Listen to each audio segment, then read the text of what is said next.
राजस्थान में बीजेपी सरकार के शपथ ग्रहण के तुरंत बाद एक नए विवाद ने जन्म ले लिया। शपथ ग्रहण के अगले दिन दोनों उप मुख्यमंत्रियों दिया कुमारी और प्रेमचंद बैरवा के खिलाफ जनहित याचिका दायर की गई है।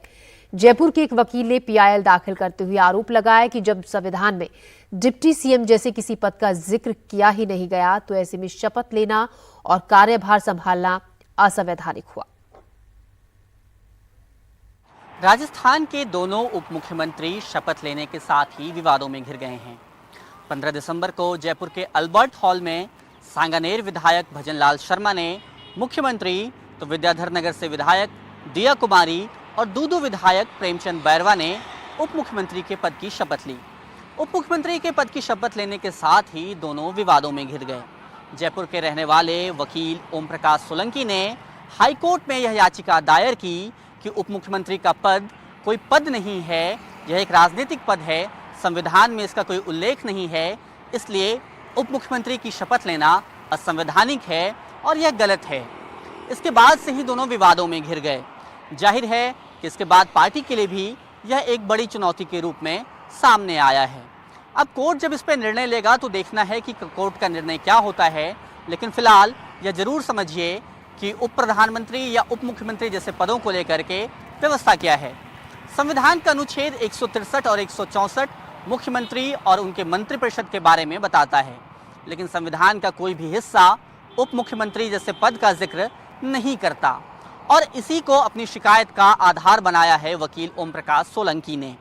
भले ही संविधान में उप मुख्यमंत्री या उप प्रधानमंत्री जैसे पद का उल्लेख नहीं हो, लेकिन इसकी परंपरा काफ़ी पुरानी रही है।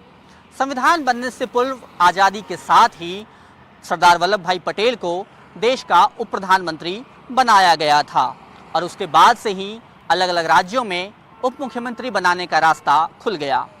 राजस्थान में इन दोनों से पहले 5 उप मुख्यमंत्री रह चुके हैं। अगर इन दोनों को जोड़ें तो यह आंकड़ा 7 तक पहुंचता है। पिछली सरकार का जब गठन हुआ था तो सचिन पायलट को उप मुख्यमंत्री बनाया गया था। हालांकि तब उन्होंने कैबिनेट मंत्री के रूप में शपथ ली और अक्सर अलग अलग राज्यों में यही होता रहा है कि जिन्हें उप मुख्यमंत्री भी बनाया जाता है वे कैबिनेट मंत्री के रूप में शपथ लेते हैं। और उप मुख्यमंत्री का पद खास तौर पे गठबंधन की राजनीति की दौर में खासा महत्वपूर्ण हो गया। पार्टियां अलग अलग समीकरण साधने के लिए, जातीय क्षेत्रीय संतुलन बैलेंस करने के लिए इस पद का निर्माण करती हैं और इस पद पर किसी को बिठाती हैं। इस बार भी भारतीय जनता पार्टी ने दिया कुमारी और प्रेमचंद बैरवा के सहारे सामाजिक समीकरण साधने की कोशिश की है। दिया कुमारी के सहारे पार्टी जहां एक और महिला और अपने core vote bank Rajput vote bank को संदेश देना चाहती है, वहीं प्रेमचंद बैरवा के जरिए पार्टी अनुसूचित जाति के वोटरों को भी साधना चाहती है और उनको यह संदेश भी देने की कोशिश करना चाहती है कि पार्टी के लिए दलित उत्पीड़न का मुद्दा सिर्फ चुनाव तक ही सीमित नहीं था। कोर्ट इस मामले में क्या निर्णय देता है यह देखने वाली बात होगी, लेकिन बहरहाल इतना तो जरूर है कि शपथ ग्रहण के साथ ही दोनों उप मुख्यमंत्री विवादों के घेरे में आ चुके हैं।